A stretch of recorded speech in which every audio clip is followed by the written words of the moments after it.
Welcome to the Rock Interview Series with host Thomas S. Orwatt Jr.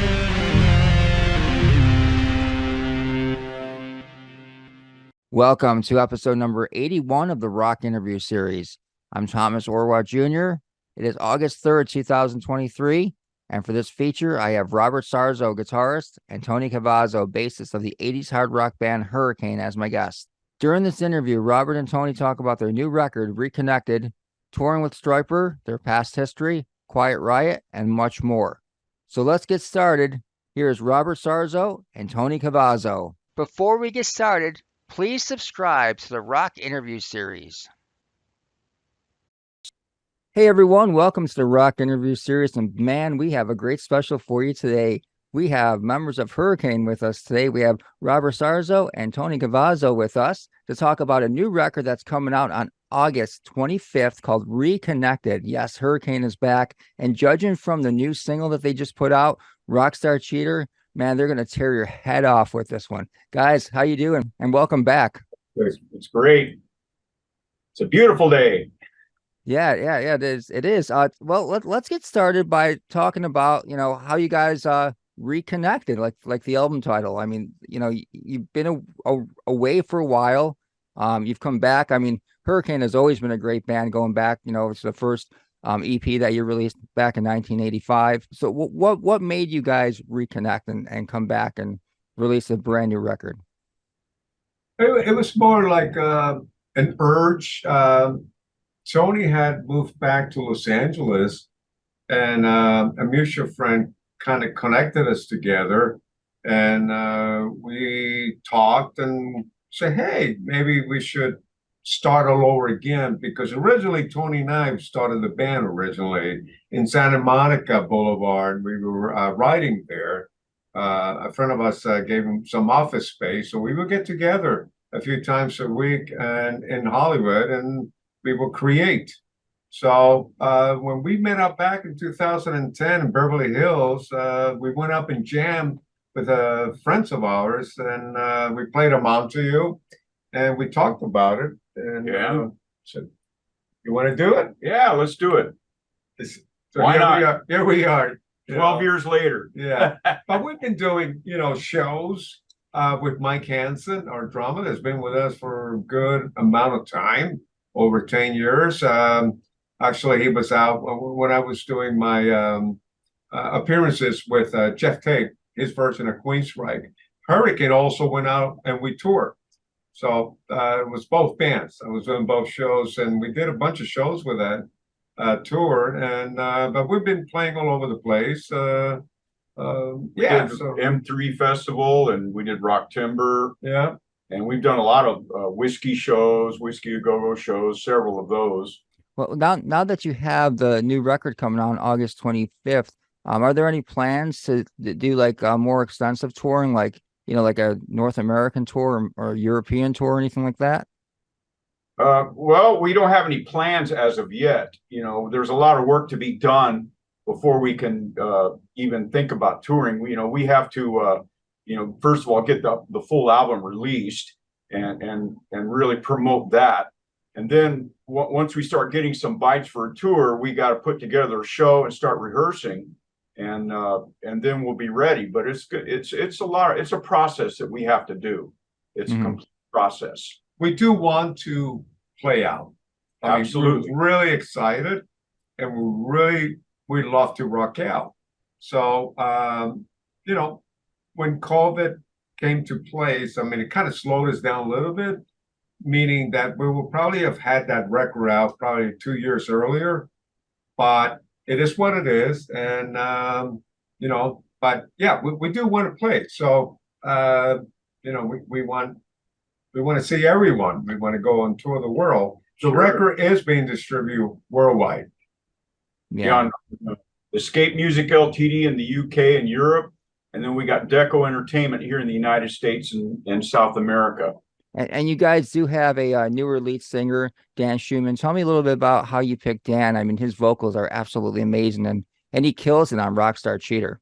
Yes, he does. What happened with that is we were going to do the M3 Festival, and we didn't have a singer because the singer we had, he unfortunately ended up with an illness that he could not perform. And so we were desperately searching for a singer, and we asked Andrew Freeman from Last in Line to do the show.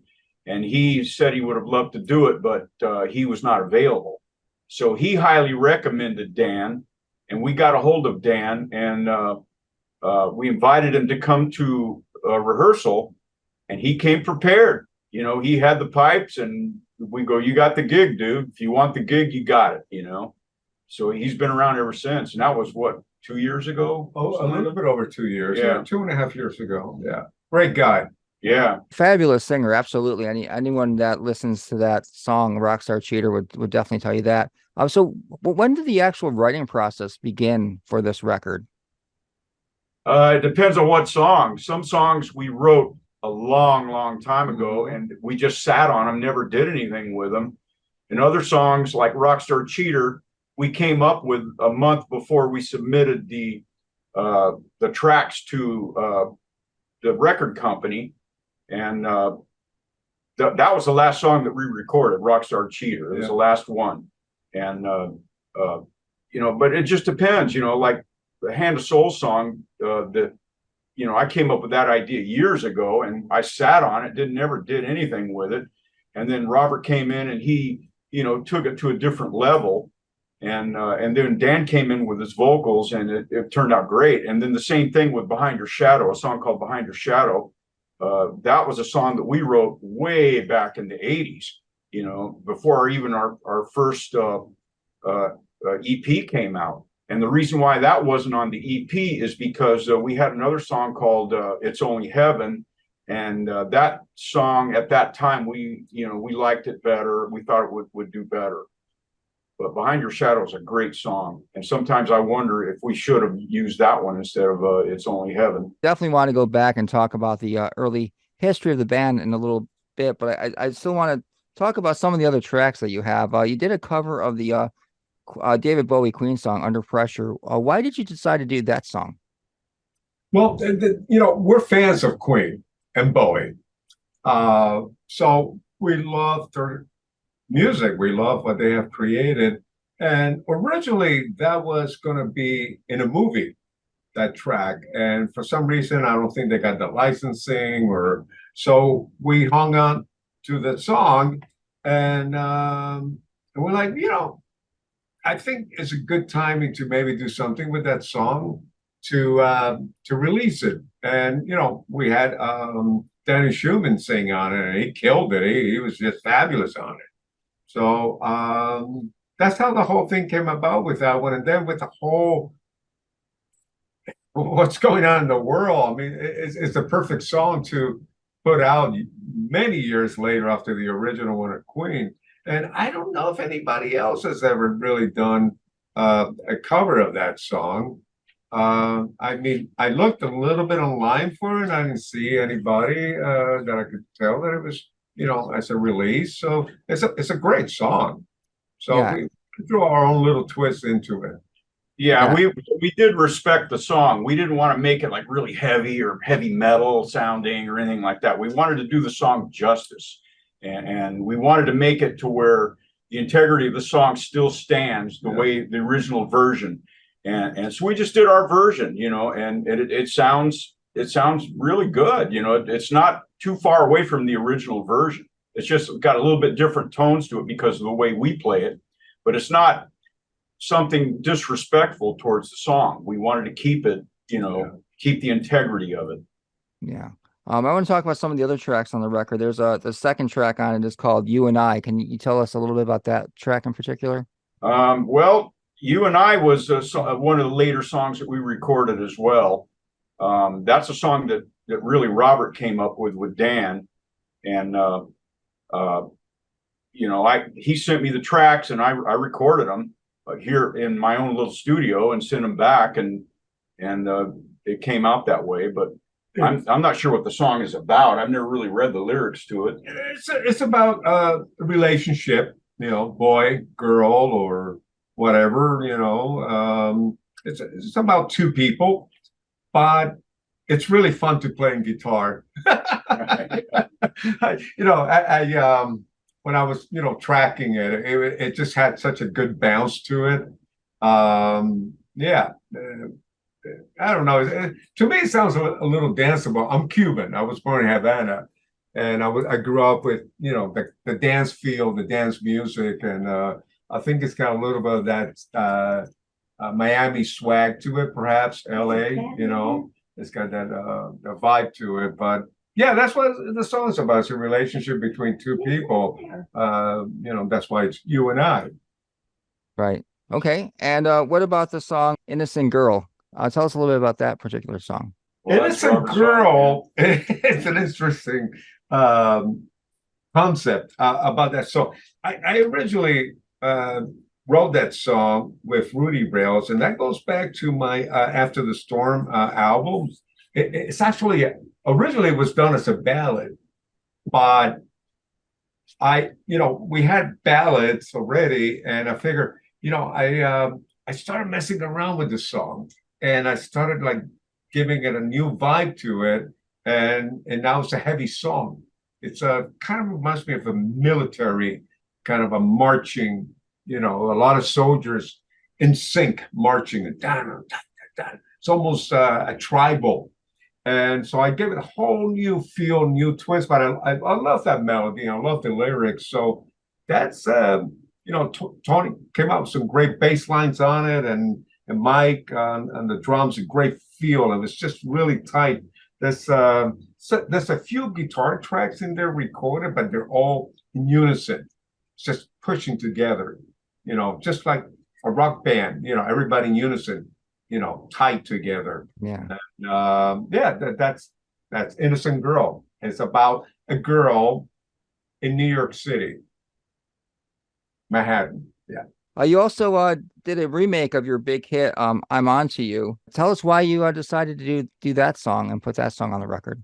Okay, well, that goes back to us reconnecting with our audience, with our fans, because we wanted to release that song, not only because we had a different drummer and a new singer to sing it. We always liked that song, and Robert came up with a different twist to it at the beginning. So we liked it, and we re-recorded it and put it on the album. And that is kind of like a reminder to our fans of who we are and what we are now with Dan on vocals, because it sounds great with Dan on vocals. Yeah. Again, that's another one that is really fun to play. We like to have fun on stage. We don't want to just go on stage and we want to enjoy. We want to bounce around. We want to interact with the audience. And with each other, with too. each We other. goof around with each other on stage. So, push him and stuff like that. So we kind of come up with feels and songs that we can do on stage, because it's got to be fun. It's got to be energy, and good energy, that is, and positive. So again, we give it a little bit of a cool, fun vibe to it also. Yeah, the thing I remember about Hurricane from back in 1985 is that you guys were just like a killer band with amazing musicians, great songwriters, and kind of shocking in retrospect that Hurricane didn't become one of the bigger bands of the 80s. Yeah, I think a lot had to do with it, that the market was really oversaturated, but also we had a small label at the time when everybody had the big push of big labels. Enigma, we were the first act that actually Enigma signed that were not able to go 100% with EMI Capital. Right, Tony? Yeah, remember? right. So all the other bands that were signed to Enigma, they were actually able to transfer to Capitol, which they gave a bigger push. Even though Capitol really, they were out there when we did in stores, at the record stores, but it wasn't the big muscle that you can get from a big major record. So I mean, we had great producers. We have Mike Link, we have Bob Ezrin, Kevin Beamish on the EP that helped us with it. So and we really rehearsed a lot, and we worked hard, as we still do. You have to come up with the music and to rehearse. You got to put 200% into it. So I agree with you. I think it could have been, a bigger seller, but we will go to record stores when we were in certain towns just for fun. And our record wasn't even at the stores. And we were doing shows with our Maiden. So right there, you're losing sales, you're losing momentum. So yeah, we noticed that. And I think we're probably one of the many bands that also experience the same thing as well. Yeah, I was a record store manager at the time, and I remember issues with Enigma as far as distribution goes. And it Right. wasn't just with you guys. I mean, sometimes it was even with like, Stryper or even sometimes Poison. It's like, are we gonna get when's our replenishment coming in on this? It was like it seemed like there was a lot of missed opportunities with Enigma back in the day. They didn't have very good distribution, I don't think. I don't know if they even were the distributor of the album. They might have had somebody else do it. I do remember they had somebody else at one time to distribute the record, and it was too little, too late. What happened was, when the band was hot, when we were touring, that's when the album should have been there, and they weren't. And they came out later after we were ready to release another album. So it was the interest, people are fickle and they lose interest after a while. They don't stay for very long, and you got to get them while you can. And we had a lot of heavy rotate. We were on heavy rotation on MTV, and yeah, when the records are not at the store, it's not like nowadays you can just get the download. Okay, they don't have the CD. You can get the download, right? Yeah, we didn't have that back then. So, but we tried. We did a lot of shows, and people know who we are. Yeah. We just never sold a lot of records, but people do know who we are. Oh, absolutely. I mean, you guys were definitely on my radar. I want to go back even further back than that and talk about the first time that I heard the name Robert Sarzo, and that was when unfortunately when after Randy Rhoads died, Robert, you were rumored to be the new guitarist in the Ozzy band, but that didn't really transpire like that. Bernie Torme came on and played those two shows. Can you tell me what happened and why? Can you just tell me what happened? Well, I'll tell you what I experienced. My mom called and said, you're probably going to hear in the news that, there was an accident and some of the members of the Ozzy Osbourne band passed away. Your brother's okay. Unfortunately, Randy died. So, and I was in New Jersey at the time. And then I think it was the next day that I get a call from Ozzy. And he calls me and he said, are you available? Can you come to Los Angeles? And I had just come off tour with a band that I was playing at the time. We were signed with Arista Record, D.O. Byron, and we were out on tour with Bob Seger doing the arena tours. And so I said, yeah, when do you want me there? And he said, tomorrow. And so he sent me immediately, got me a ticket. And luckily, I had been following the band because of my brother, and I had met already Randy Rhoads at the Capitol Theater in New Jersey. So I was familiar, with what they were doing, and I had a cassette recording of one of the live shows that actually I think it turned into an album. But I had a Walkman, and as I'm flying from New Jersey to Los Angeles, I was able to listen to it, and I brought my Les Paul, and I started just learning all the songs. So immediately they put me up, with them. I stayed with them, and that's all I did. I stayed in the hotel room, and I was learning the catalog. Nobody know what Randy did. I figured that's what the audience wants to hear. I'm not going to change anything. They want to hear Randy, they want to hear Ozzy, they want to hear what's in the record. So I did. So we were just rehearsing as a band without Ozzy. And right when Ozzy flew back from doing the David Letterman show in New York City, the following day he showed up at one of the studios in Los Angeles, and we went over some of the songs. And he goes, Robert, you got the gig if you want it, if you're available. And I said, well, I'm available. You want me? I can do it. So the plan was that we were flying back to New Jersey, New York, and ironically, I owned a house in Paramus, New Jersey. So I'm like, oh, I'm going back home. I got all my Marshalls, all my gear there. So they were going to pick it up, and we were going to do the Madison Square Garden. So, so that evening, I said, Ozzy, they want to go to dinner. I said, no, I'll stay in the room. And I think my brother brought me something to eat in the room, and I stayed. And I kept learning, more material, absorbing more in my head. It was a lot of information to do it all within a week. And again, I was learning everything note by note. I didn't want to change anything. So everything was scheduled. The next morning, Sharon showed up. She goes, oh my God, my dad had flown Bernie.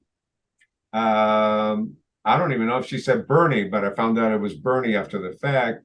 They flew somebody else, and he got paid for the rest of the tour. All his equipment is here from England, and said, we're not going to be able to use you. We got to use this gentleman. And he didn't even rehearse with the band. So, so poor guy, they just threw him into, right into the fire.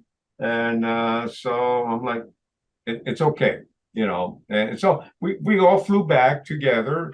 And I went back home, and then I went to see them at the Madison Square Garden show and hung out with them that night. And I had some private talks with Ozzy after that. And it was kind of interesting, which I don't want to bring up, in public what we talked about. But he was not happy about what happened. But, Don Arden, decision. I respect that. He owned the record company. He owned the management. So that's exactly what happened in my experience. And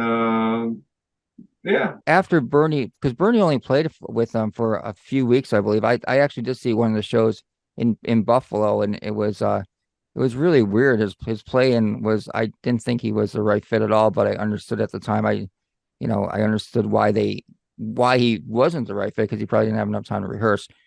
But after he left, did they contact you about possibly coming back at that point? At that moment, I asked my brother that, and he said, Robert, I was not happy, not having Randy there, and he knew he was leaving. He saw what was going on within the band. He didn't want me to be involved in it. He said, I think you should just move on. And I already sold the house, and I decided to move here to Los Angeles, and that's when I met Tony. So something great came about, and things happen for a reason. Let me tell you, and I've told this many times to people, it was a really downer situation to see my brother, what he was going through, experiencing losing his best friend at the climb of the career. I saw what Ozzy was going through. It was very painful for all of them. And all I was just trying to do is just keep them together, finish the contracts. I never felt like, oh, wow, opportunity, I'm going to be playing in the band, because I was doing other stuff. I just wanted to really, I'm talking from the bottom of my heart, I just wanted to help them out, get them through it, and move on. And if anything came out after that, but that was never my intention to be, replacing Randy as a career. I had other ideas of doing things for my life in music. So no, we didn't have cell phones, we didn't have pagers, and my brother left the band and he went back to Quiet Riot. So there was a loss of communication there, and so yeah. Other than that, I mean, you will have to ask my brother more about it, but that's what I asked him, that's what he told me. Yeah, well, like you said, it kind of did work out, because you guys did meet up with each other then. The story is that you guys both met at a Quiet Riot show, because both your brothers were in Quiet Riot. I mean, so tell me a little bit about that. Well, what happened with that is I was playing with Kevin Dubrow and my brother Carlos and Frankie Bonelli at the time, and the band was actually called Dubrow.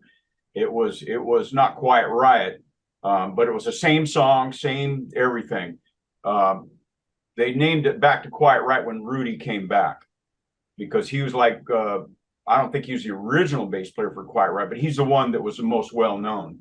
But what happened was I was playing shows with those guys, and Robert came down, and Kevin DuBrow introduced me to Robert, saying, "This is Rudy's brother, and he's a guitar player."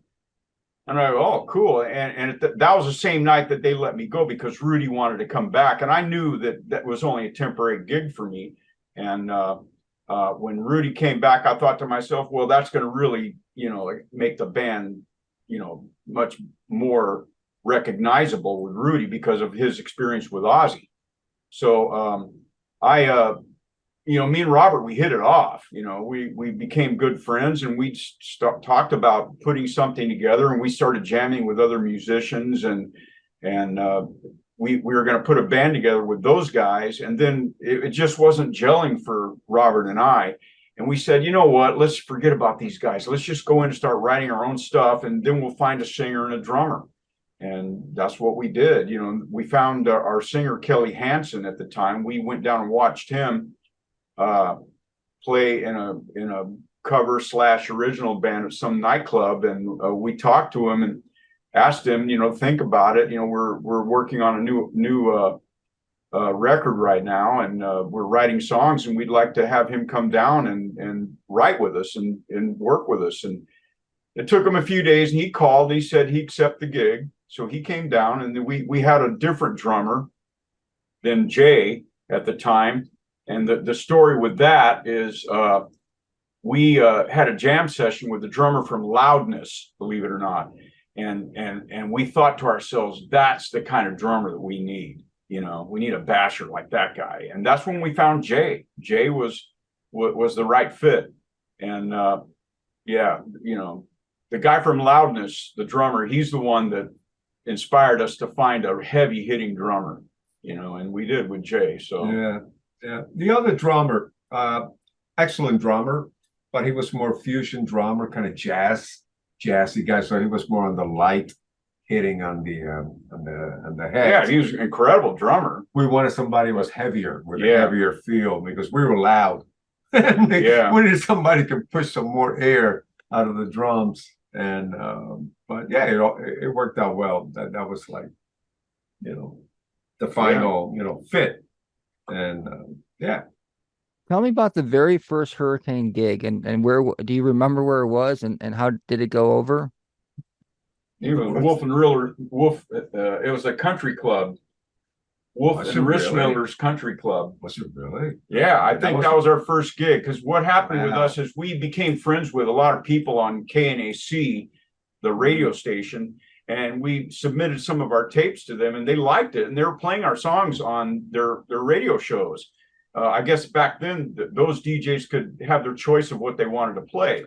So they would play our songs, and they believed in us. And our first show that we played at the country club was pretty much packed, because everybody had already heard our songs on the radio, and they came down, and that we wore makeup and all that kind of stuff on stage. And that's the only time I ever wore makeup on stage. And I said, never again. I'm never wearing makeup again. But you did in Japan, but that's another story. That's a different story. Yeah. Okay. That's interesting that you say that. That play was great. I saw Jerry Garcia play there also. Yeah, the Wolf and Rissmiller. Yeah, a lot of great bands play there. Bon Jovi, Motley Crue, everybody. You mentioned Motley Crue. I think Motley Crue was the opening act for Hurricane back in those days. Really? Yeah. Wow.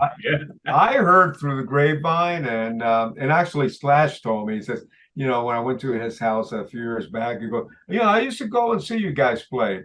But people go to that club. That was a great club, the country club, right? Yeah, it's Wolf and Rissmiller's Country Club. In the San Fernando, nice big place. Yeah, San Fernando Valley. But it was just one of those things that when I first moved here from Jersey, they were charging bands to play. You had to pay to play. And I'm like, what? Why? Wait a minute. Yeah, the reason why is because the under bands, the opening acts, they had to pay to play so that the promoter could pay the headliner. So Tony and I, we came up with that concept of like, let's do a record, get airplay, let people know what we're about, and then we don't have to pay. That's it. It worked. Yeah, we were. came That's up with where our- KNAC started playing our record. They were Yeah. playing all the songs on the record, and it was Yeah. nonstop. They liked it. KNAC was really a fortunate thing that we had here in Hollywood. They were based out of Long Beach, but KNAC helped everybody. You name it. Yeah, You look it up. KNAC. They had, Ozzy. They had Molly Crew. They had all the bands. Everybody knew. Ton Mastery was really yeah. She was a key sweetheart. DJ. She helped so many musicians. She really did, and so I think that helped a lot of the whole Los Angeles scene, the radio station KNAC, and it wasn't that strong, so they kept moving the antennas from one location to another one to try to reach more of the Hollywood area. But yeah, it did what it had to do. It was great. It's too bad they're not around anymore, or are they? No. They're not around. I think they're online now. Yeah. They're Yeah. a great radio station. They really Yeah. were. Yeah, it's really interesting hearing these stories. It's like I could just you should have your own podcast and just like talk about some of the. I actually had the Voodoo radio podcast or something a few years back. It's a lot of work. Yeah. You got to prepare and have people. I had Del Bazio on my show and Mike Pinera, that was an Iron Butterfly, and Blue Simmons, and I respect podcast people. It's I mean, a lot of work. you got to get prepared. Put all the right questions, research. I rather sit down and write a song.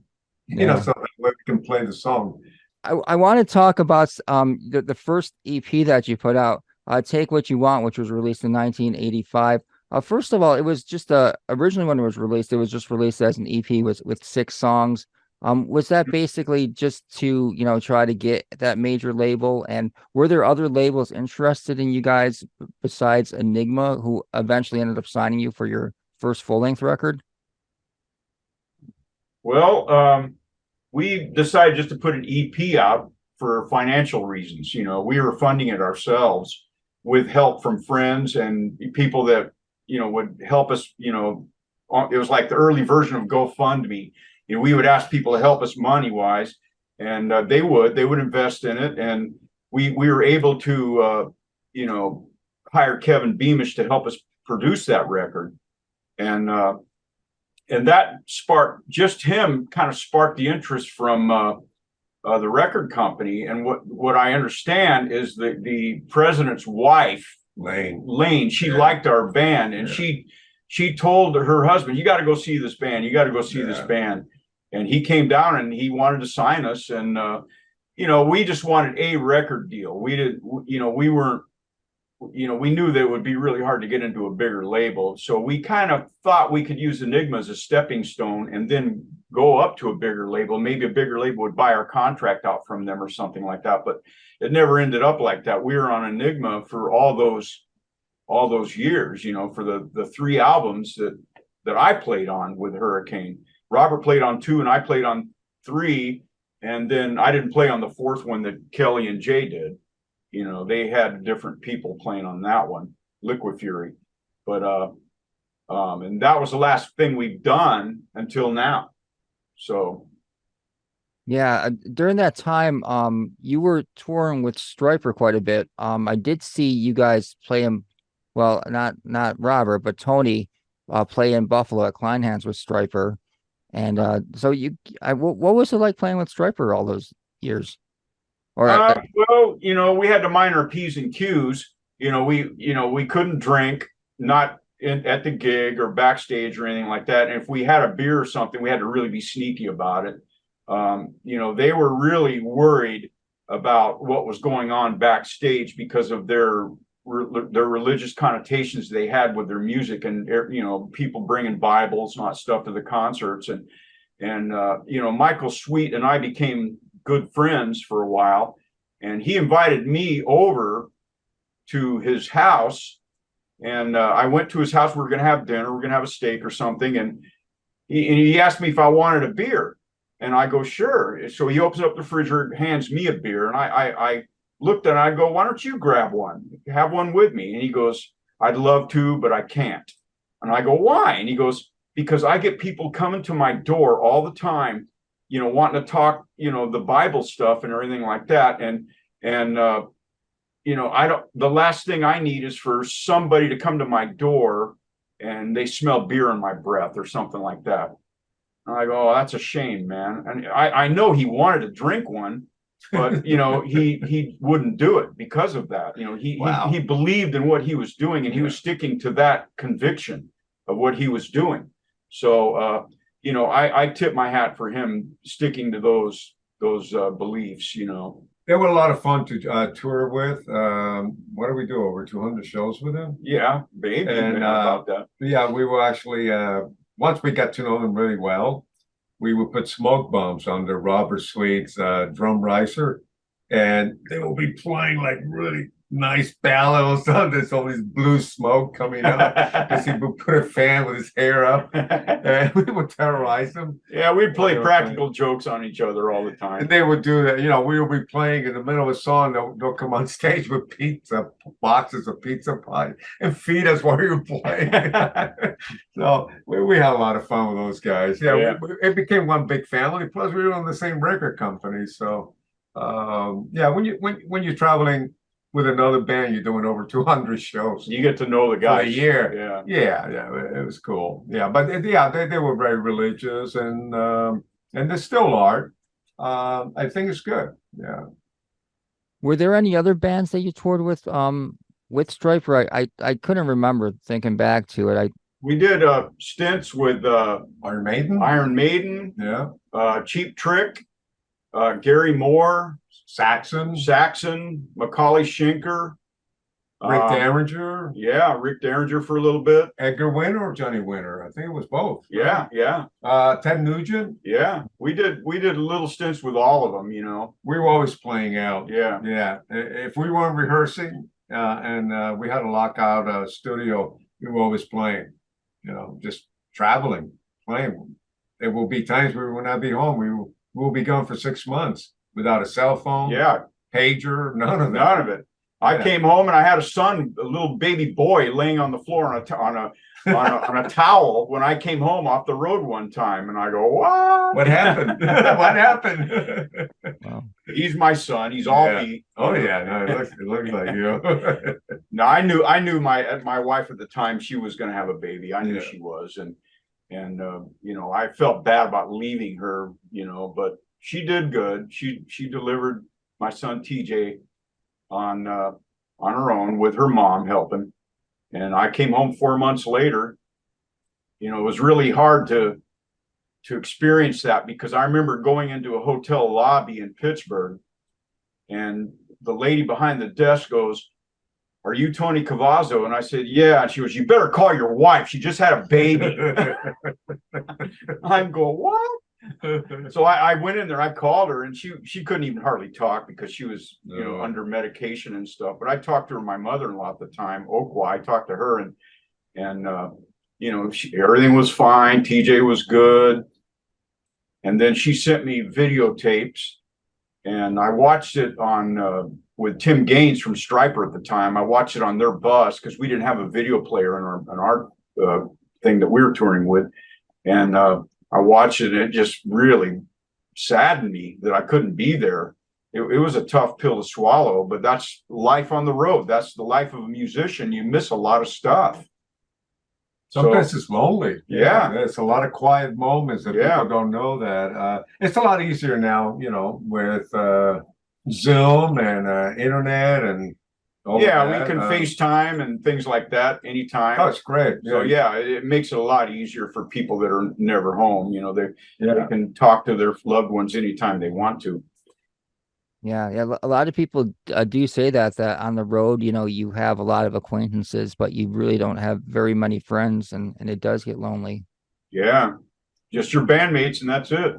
Yeah. They're all going through the same thing. Yeah. You make friends in different towns, and when you go back, they come and visit you. But yeah, it's different. I mean, we have a family at home and we have a family on the road. That's what it's like. So, they're both important because the family at home, they support us while we're on the road. They cheer us on when we're down. We talk to them. They say, keep going. They cheer us up, and you talk to your kids when you can, when at that time, we had to find a payphone at a truck stop or something to call.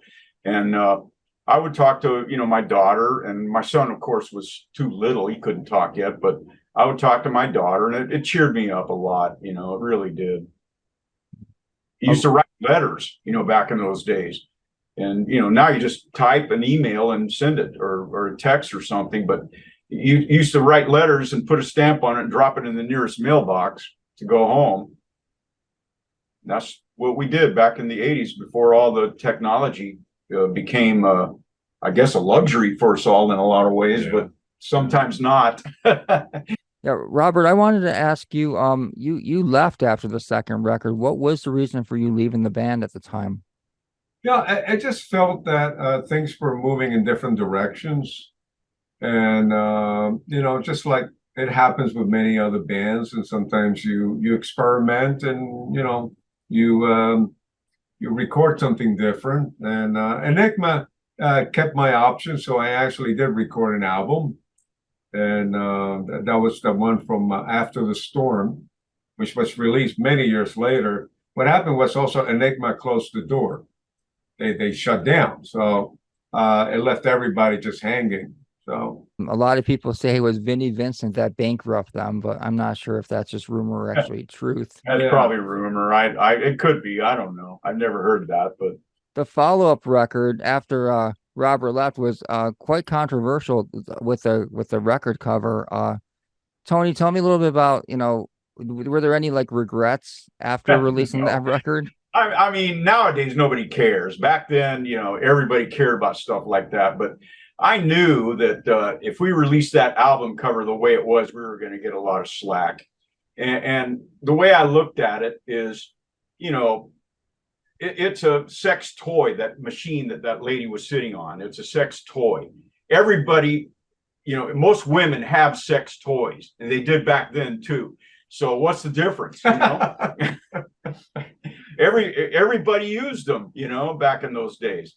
There's no difference, and that was the point we made. It was a slave to the thrill, because that's you become hooked on the thrill of using your toy, and so that's how I looked at it. But we did get a lot of slack for that, and we were getting banned off. People wouldn't buy our record in the record stores anymore, so we had to take the girl off the cover, and then it was okay. Yeah, I remember seeing that. Like I said, I was a manager at a record store at the time. I remember seeing that when it came in. It was like, holy shit, because it was on cassette when it first came out, so you really had to look to see. But it wasn't. It was like, holy shit, there's a new chick on there, and wow. And yeah, you're right. It was like months later that she wasn't on the cover anymore. But yeah, that was pretty controversial at the time. Yeah, it was. We got a lot of slack and a lot of explaining to do. He's still explaining. Yeah. But then aren't you on tour with Stryper at that time also? No, those days were over for us. We were out on the Slave to the Thrill tour was a tour that we did on our own. We were headlining clubs and theaters and stuff like that. It wasn't we'd open up a little bit here and there for someone, but most of the time we were on our own. It was our own tour, and we'd hire local talent to open up shows for us. So I could just imagine that T-shirt being sold at a Stryper show if you were. They wouldn't allow it. They wouldn't. Exactly right. That would have shut everyone down and like gave people heart attacks probably. Actually, the album cover was a little challenging on some of the venues with Stryper, because I had a very wonderful looking girl on the cover that was on the Take What You Want album. And so I remember, because we wore those as our badges to roam around the venues, and some of the places are like, oh, the girl is like, hey, that's the girl. I mean, she's not naked. I mean, it's just, she was very sexy. Yeah, it was the sexual connotations that made them question us, and like the sexy girls on our album cover. I think that, sex sells, as they say. And we always use girls on the cover because back then they always named hurricane forms after women. They're always named after women. So we put a woman, make it look like she's swirling around in a circle. And that was kind of cool. We liked it. And we stuck with that image for the first record and the second record. Then it changed with Slave to the Thrill. And even on this record, Reconnected, the cover's got a scantily clad, robotic-looking girl on it. Yeah, I mean, I have no problem with the hot chicks on the covers. I mean, I'm Thank you very much. well, thank you very much. All right, so what happened? What led to the breakup of Hurricane? Was Doug at the Almond time left the band at that time, and we didn't have a guitar player. And I left the band because I wanted to get out of California. I was done with the business. I needed a break from the business. So I moved to Memphis, Tennessee for 10 years. I was living in Memphis, Tennessee, and I wasn't playing. I kept my bass. I had one bass left out of 17. I sold all of them except for my main one. I kept that, and I shoved it under my bed, and it stayed under there for the whole time I was there for 10 years. But at that time, I was still keeping music in my head because I went out and bought a classical guitars, and I was studying classical guitar stuff, and I still really enjoyed doing that. I like to play the classical guitar pieces out of books and stuff like that. I listen to them and try to figure them out. And when I write songs, I always write a classical piece to kind of start the song. I come up with something that sounds like a classical guitar part, and then I add electric and stuff like that on it just to give it more of a rock and roll, hard rock feel, or I just dump the acoustic all together and then do it all on electric. But I didn't do anything for 10 years, and the reason why I left is because my kids had moved to Memphis, Tennessee, and I hadn't seen them for almost a year, and I needed to go see them. I wanted to be a father to them. So I went, and I'll never forget the moment they saw me. They were so happy to see me, and I stayed there, near where they lived, and had a life with them for 10 years until they became a little bit more of age. And then I was able to come back to California. And then as soon as I got back to California, I just drove across the border, and people were calling me up. Hey, let's get together and jam. Because a lot of people knew I was coming back, and I started playing in cover bands at that time. And that I made, a lot of good money playing in the cover bands, so playing every weekend somewhere in cover bands. And then that, Robert, and I hooked back up through a mutual friend, and she called me, said, you need to call Robert. You need to call Robert. Okay, I'll call him. So I did. I had his number, and I gave him a call, and it was awkward at first talking to him. It was like I hadn't spoken with him in like 25 years. And then all of a sudden, I'm talking to him, and it was like real awkward, but Hey, what's up? What you doing? What's going on, man? What Okay. Yeah. No, I'm kidding. How you doing, man? Well, after a few minutes, it started smoothing out, and everything was good. It was like yesterday. I spoke with him yesterday. Yeah, I've known this guy since what, 83? 83? Yeah, 1983. Yeah, so it's actually Reconnected. That's the whole concept. Yeah, that's the whole concept of the album. Reconnecting. Us reconnecting together, and us reconnecting with the world, our fans, and the followers of Hurricane, and getting back out there and playing gigs and releasing something new. That's what we always dreamed of doing, and we finally did it. It's been a long time coming. It feels really good to get something out there. absolutely incredible. Maybe even the record of the year, perhaps. Let's hope so. That would be great. It's great to see you guys back together, but it would also be great to see your two brothers back together in Quiet Riot as well, too. Yeah, that's a sore subject for my brother Carlos. It could change, but I don't know. They will have to talk to him. Yeah, they would have to talk to Carlos. That's another team. Yeah, another camp. And they, their guitar player that they play with now, he's a really fine, great guitar player, and he's been with them probably longer than Carlos was ever with the band. So He's a good guy. Yeah. Yeah, he's a great guitar player, and there's no reason why to change. Yeah. For nostalgia reasons, that'd be the only thing. But. Mental Health record came out back in 1983.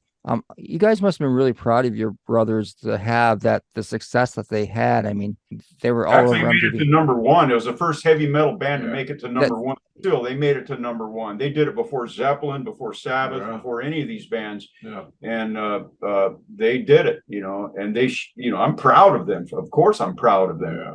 It's an accomplishment to make it to number one. Out of all the bands. Yeah. Yeah. Good album. I mean, it's Yeah. a great album. Yeah. Timing was great. I remember waking up in the morning and, remember back in the day, we had those Dream Machine, Sony, I think it was, alarm clock that had a radio. And of course, I had to dial into my radio station that I prefer listening to. And it would go off. I'll wait. Or God, was waking me up in the morning. I go, oh Jesus! But yeah, it got a lot of airplay. It did, yeah.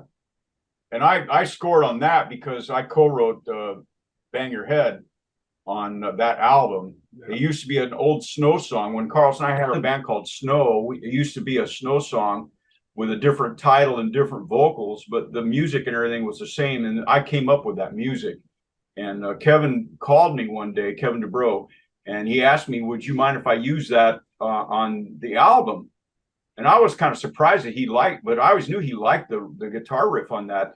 And so I said, of course you can, just give me a piece of the pie. And he goes, I'm going to change all the vocals and everything to fit what I want to do with it. And I said, that's fine. You can do whatever you want with it, but I still want a piece of the pie.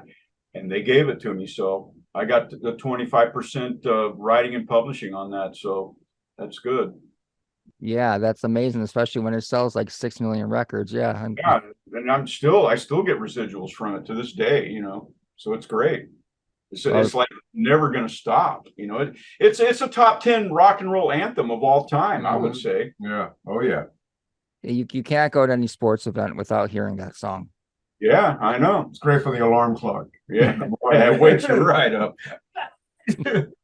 But Kevin came up with that slogan, "Bang Your Head," and that's like a big thing nowadays, Yeah, still. Yeah, that's his thing. He that's what made that song, the "Bang Your Head." I don't know if he heard it from somewhere or if he made it up. I don't know. I think it was a phrase that was going on at the time. You were here in LA. Yeah, I don't remember hearing it until I heard the song and I go, "Bang your head." What does that mean? Bang your head. What, bang your head? I didn't know what it meant. And then all of a sudden I saw people banging their heads when they're on stage or rocking out like this, with their fingers like this. And oh, okay, I get it now. Yeah. Sounds painful, but it could be fun. Yeah, that was the trend back then. I remember like going to concerts and coming out with a headache. We were just kids. We were just stupid kids back then. Yeah. So anyways, I want to thank you guys very much for your time. Best of luck on the new record. Yeah, a very, very entertaining interview. Like I said, I could just like sit back and like watch you guys talk amongst yourself for hours. I mean, you have some very interesting stories. Well, I really hope you guys, tour or at least just come out, on the East Coast and play like upstate New York. I mean, for my own selfish reasons, so I can see you. Yeah, I think we will We too. will. Yeah. It'll happen. Yeah. Yeah, I mean, you guys are too good to just not go out on stage. I mean, you're both amazing musicians and you have a great band together, and you deserve to get your success that you deserve. I mean, that you should have had back in the 80s, Yeah. Well, we're ready. We're ready to go out and it's just a matter of making everything work out properly. All right. Thank you, Thomas. It's our Cheers. pleasure.